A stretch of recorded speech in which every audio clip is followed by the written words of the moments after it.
Hello বন্ধুরা, আসসালামু আলাইকুম। পাপড়ি মাশরুম অ্যান্ড অ্যাগ্রো ফার্মের পক্ষ থেকে সবাইকে শুভেচ্ছা। আশা করি সবাই ভালো আছেন। এখনও যারা মাশরুম চাষের ক্ষেত্রে স্পন সম্পর্কে ক্লিয়ার না, স্পন সম্পর্কে বুঝেন না, অর্থাৎ স্পন কিনতে চান কিন্তু আপনি সেটা বুঝতে পারেন না আসলে কি বলা উচিত বা কি বলা উচিত না। আপনি যেটা কিনতে চাচ্ছেন সেটা আমরাও বুঝতে পারি না। এ কারণে এই ভিডিওটা করা, প্রতিদিনই কোনো না কোনোভাবে স্পনের সংক্রান্তই কিন্তু কথা বলা হয়, কিন্তু তারপরেও যে কেন এই সংশয়টা থাকে আমি জানি না।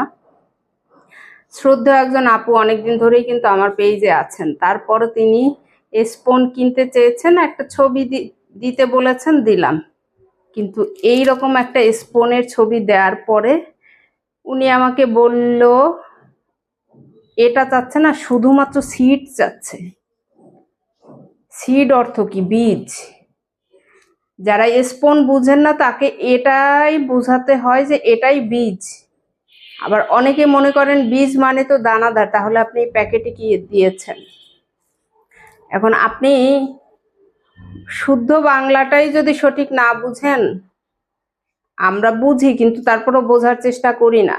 এখন আপনি সিড বলতে কি বুঝাতে চাচ্ছেন সেটা আপনি ভালো বলতে পারেন, কিন্তু যারা বুঝেন না কি কিনতে চাচ্ছেন সেটাই বুঝাতে পারছেন না, ছবি দেওয়ার পরেও বুঝেন না, তারা এই ভিডিওটি দেখে নেবেন। কারণ এরকমের উদ্ভট প্রশ্ন যখন করেন সবসময় কিন্তু আপনাদের সঠিকভাবে উত্তর দিয়ে বুঝিয়ে দেওয়াটা খুবই কঠিন। কারণ মাশরুমের স্পনটাকেই র ভাষায় বলা হয় বীজ, অর্থাৎ এটাকে দানাদার যুক্ত কোনো বীজ না, এটাকে স্পন বলে।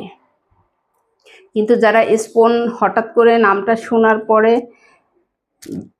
খুব একটা বিশ্বাস করতে পারছেন না, তাদের জন্য বলা হয় যে এটা বীজ, কিন্তু এটা দানাদার যুক্ত কোনো বীজ না।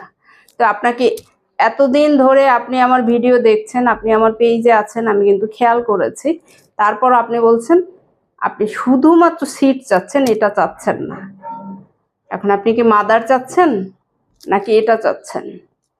যারা এই ধরনের সংশয় থাকেন তারা জেনে নেবেন, কারণ জেনে কাজ করা উচিত। না জেনে আপনি আপনার বিক্রেতার কাছেও আপনি বুঝাতে পারবেন না, আপনি নিজেও বুঝবেন না।